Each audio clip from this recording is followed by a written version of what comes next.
आप देख रहे हैं हमारा YouTube चैनल दी सच्चा भारत और आज के इस बुलेटिन में आपका स्वागत है।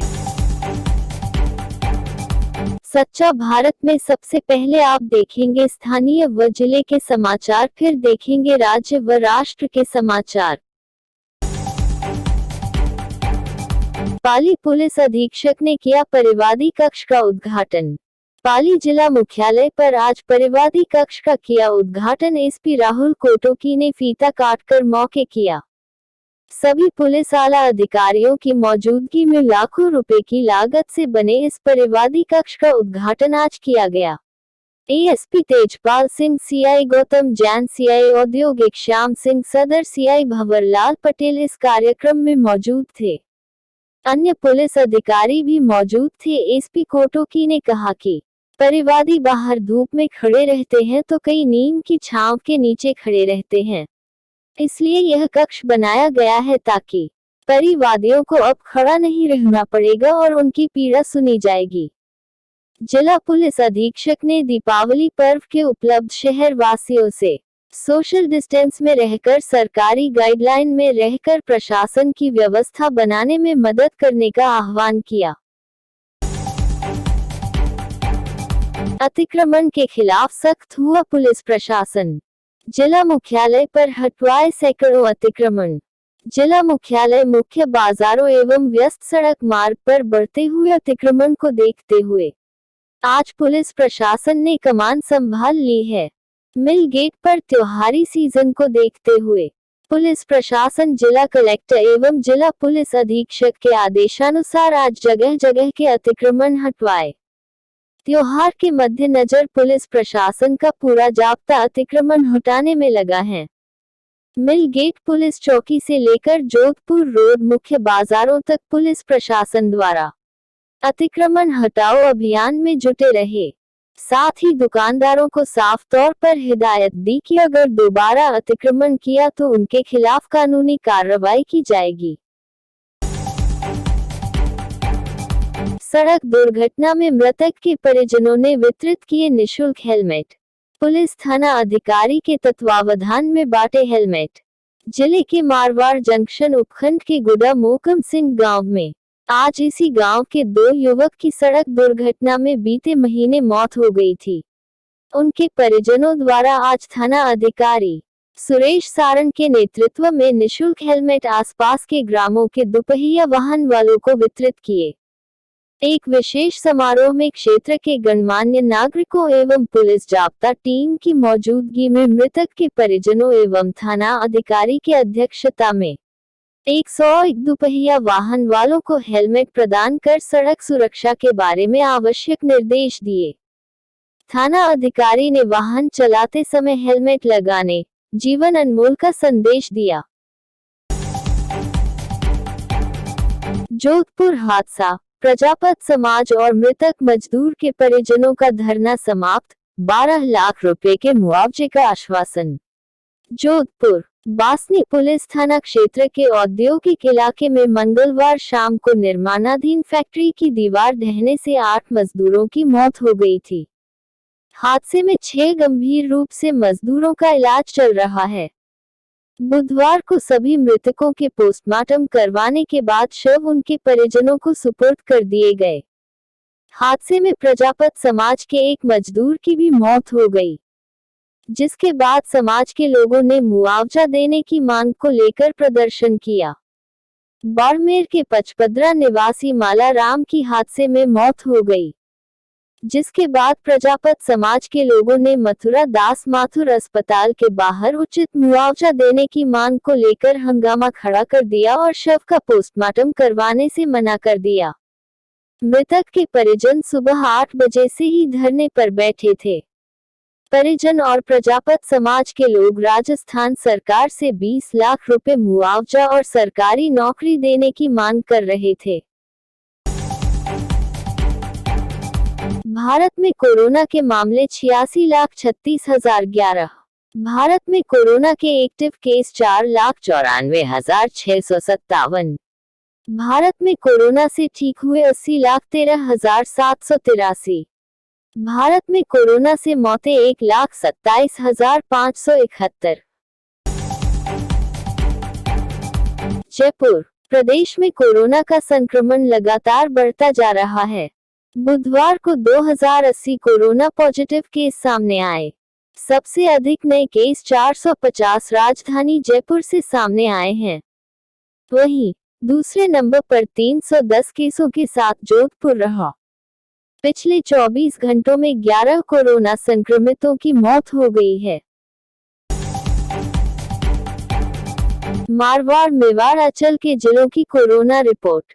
अजमेर से 141, बाड़मेर से 35, भीलवाड़ा से 34, बीकानेर से 175, चित्तौड़गढ़ से 20, डूंगरपुर से 35, जैसलमेर से 23, जालोर से 30, जोधपुर से 310, नागौर से 61, पाली से 46, राजसमंद से 29, सिरोही से 35 और उदयपुर से 57 संक्रमित मामले देखने को मिले हैं।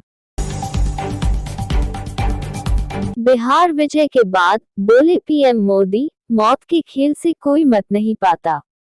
नई दिल्ली। बिहार में सत्ता विरोधी लहर और विपक्ष की कड़ी चुनौती को पार करते हुए नीतीश कुमार के नेतृत्व वाले राजग ने बिहार में बहुमत का जादुई आंकड़ा हासिल कर लिया। इस सफलता से उत्साहित भाजपा नई दिल्ली स्थित पार्टी मुख्यालय में जश्न मना रही है। धन्यवाद बिहार कार्यक्रम को संबोधित करते हुए पीएम मोदी ने बंगाल में भाजपा कार्यकर्ताओं की हत्या को लेकर कहा कि जो लोग लोकतांत्रिक तरीकों से हमारा मुकाबला नहीं कर पा रहे हैं, हमें चुनौती नहीं दे पा रहे हैं, ऐसे कुछ लोगों ने भाजपा के कार्यकर्ताओं की हत्या करने का रास्ता अपनाया है। देश के कुछ हिस्सों में उनको लगता है कि भाजपा के कार्यकर्ताओं को मौत के घाट उतार कर वे अपने मंसूबे पूरे कर लेंगे। मैं उन सभी से आग्रह पूर्वक समझाने का प्रयास भी करता हूं। मुझे चेतावनी देने की जरूरत नहीं है, वो काम जनता जनार्दन करेगी। पीएम मोदी ने बिहार समेत देश की जनता आभार जताया। उन्होंने कहा कि देश का विकास, राज्य का विकास आज सबसे बड़ी कसौटी है और आने वाले समय में भी यही चुनाव का आधार रहने वाला है। जो लोग ये नहीं समझ रहे, इस बार भी उनकी जगह जगह जमानत जब्त हो गई है। सच्चा भारत में नियमित देखिए मध्याह्न में लंच ब्रेक न्यूज एवं रात्रि में dinner break news. Ajmer Gurjar आरक्षण संघर्ष समिति ने दिखाया नर्म रुख, महापड़ाव किया स्थगित। अजमेर गुर्जर आरक्षण संघर्ष समिति ने नारेली में अनिश्चितकालीन महापड़ाव को स्थगित कर दिया है। दीपावली और पंचायती राज चुनाव को देखते हुए गुर्जर आरक्षण संघर्ष समिति में बैठक के बाद यह निर्णय लिया है। बुधवार को अजमेर जिला गुर्जर समाज की ओर से जिला कलेक्टर प्रकाश राज पुरोहित को 6 सूत्रीय मांग पत्र मुख्यमंत्री के नाम ज्ञापन सौंपा गया है। इन मांगों में बैकलॉग भर्ती, गुर्जर आरक्षण आंदोलन में मृतकों के आश्रितों को नौकरी देने, आंदोलन के दौरान गुर्जर समाज के लोगों पर लगे मुकदमे वापस लेने संबंधी मांग शामिल है। साथ ही देवनारायण बोर्ड में अध्यक्ष सदस्य नियुक्त कर राशि देने, गुर्जर समाज के आंदोलन में मारे गए 72 मृतकों के आश्रितों को 1 करोड़ रुपए देने और लेक्चरर भर्ती में अभ्यर्थियों को समान वेतन दिए जाने की मांग की गई है। घर का झगड़ा सड़क पर, बीच सड़क पति पत्नी में मारपीट। डॉक्टर पति बोला मुझे फंसाकर शादी की, पत्नी बोली साथ रहना चाहती है। शहर में बस स्टैंड के पास बुधवार दोपहर पति पत्नी में बीच सड़क मारपीट हो गई। दोनों ने एक दूसरे पर धोखा देने का आरोप लगाया। मौके पर पहुंची पुलिस दोनों को जीप में बैठाकर थाने ले गई। पूछताछ में युवक ने अपना नाम अहमदाबाद निवासी धीरज और महिला ने दिल्ली निवासी नीलम बताया। बीच सड़क पति पत्नी के बीच हंगामा होता देख जब लोग इकट्ठा हुए तो उन्होंने एक दूसरे पर धोखा देने का आरोप लगाया। पति धीरज ने कहा कि वह अहमदाबाद का रहने वाला है और अजमेर में ससुराल है। वहां पत्नी और 10 साल की बेटी रहती है। नीलम ने धोखे से शादी कर उसे फंसाया और अब 5 लाख रुपए की डिमांड कर रही है। बेटी को किडनैप करने की धमकी दे रही है। पत्नी ने बर्बाद कर दिया। इस कारण 2 बार सुसाइड की कोशिश भी कर चुका हूँ। वहीं दूसरी ओर पत्नी नीलम ने बताया कि धीरज एमडी पैथोलॉजिस्ट है। उसने जुलाई में शादी की थी। तब धीरज ने कहा था कि उसकी पत्नी है, लेकिन 8 साल पहले ही छोड़ दिया था। नीलम ने कहा कि वह हर हाल में धीरज के साथ रहना चाहती हूँ। तलाकशुदा हूँ और 7 साल बेटा भी है। धीरज के पीछे सब कुछ बर्बाद कर दिया। बस स्टैंड पर इसने बुलाया था और यहाँ मारपीट करने लगा। राजस्थान, पुलिसकर्मी के भाई को पुलिस आईडी कार्ड का मिसयूज करते खुफिया टीम ने दबोचा, पूछताछ जारी। बाड़मेर, सरहदी जिले बाड़मेर पुलिस में कार्यरत एक पुलिसकर्मी के परिचय पत्र का उसके भाई द्वारा दुरुपयोग किया जा रहा था। इस मामले में सेना की खुफिया टीम ने पुलिसकर्मी के भाई को धर दबोचा है। दरअसल, पुलिस जवान के परिचय पत्र का दुरुपयोग करते पुलिसकर्मी के भाई को सेना की खुफिया टीम ने पकड़ा है। जानकारी के मुताबिक पुलिसकर्मी का भाई टोल प्लाजा पर आई कार्ड से वह टोल प्लाजा के कार्मिकों पर धौंस दिखाता था। ऐसे में सेना की खुफिया टीम ने पुलिसकर्मी के भाई को हिरासत में लेकर पूछताछ के बाद बाड़मेर पुलिस के हवाले कर दिया है। अब इस पूरे मामले की जांच में बाड़मेर पुलिस जुट गई है। एएसपी नरपत सिंह ने बताया कि एक पुलिसकर्मी के भाई के द्वारा पुलिस आई कार्ड का दुरुपयोग किया जा रहा था। उसे अभिरक्षा में लिया गया है और उससे पूछताछ की जा रही है। इस परिचय पत्र के जरिए कहां और किस स्तर पर दुरुपयोग किया गया है, उससे पूछताछ कर जानकारी जुटाई जा रही है। नीतीश कुमार, सीटें कम पर कद बरकरार, मोदी बोले नीतीश के नेतृत्व में संकल्प सिद्ध करेंगे। नीतीश का ट्वीट, प्रधानमंत्री जी धन्यवाद। बिहार में एनडीए को 125 का बहुमत हासिल हो गया है। सबसे ज्यादा फायदा भाजपा को हुआ। उसे 74 सीटें मिली, यानी पिछली बार के मुकाबले 21 सीटें ज्यादा। अब तक छोटे भाई की भूमिका निभा रही भाजपा बड़े भाई के रोल में आ गई। इधर नीतीश की सत्ता तो बच गई, लेकिन जदयू की 28 सीटें घटी और वो 43 सीटों पर आ गई। कयास लगाए जाने लगे कि सीटें घटने का असर नीतीश के रुतबे पर पड़ेगा। हालांकि दिल्ली में भाजपा मुख्यालय से प्रधानमंत्री नरेंद्र मोदी ने एक बार फिर साफ कर दिया कि बिहार की कमान नीतीश कुमार के हाथों ही रहेंगी। मोदी ने कहा, हम सभी भाजपा के कार्यकर्ता एक बार फिर से बिहार में नीतीश कुमार के नेतृत्व में संकल्प को सिद्ध करेंगे। हर एक बिहारी के लिए मिलकर काम करेंगे। इस पर नीतीश कुमार ने प्रधानमंत्री नरेंद्र मोदी को धन्यवाद दिया। चुनाव नतीजे आने के करीब 18 घंटे बाद चुप्पी तोड़ी। ट्वीट किया, जनता मालिक है। उन्होंने एनडीए को जो बहुमत प्रदान किया, उसके लिए जनता जनार्दन को नमन है। मैं पीएम नरेंद्र मोदी जी को उनसे मिल रहे सहयोग के लिए धन्यवाद करता हूं। बिहार चुनाव परिणाम, पूनिया बोले अब राष्ट्रवाद और विकासवाद चल पड़ा है तो कटारिया ने गहलोत को दी ये नसीहत।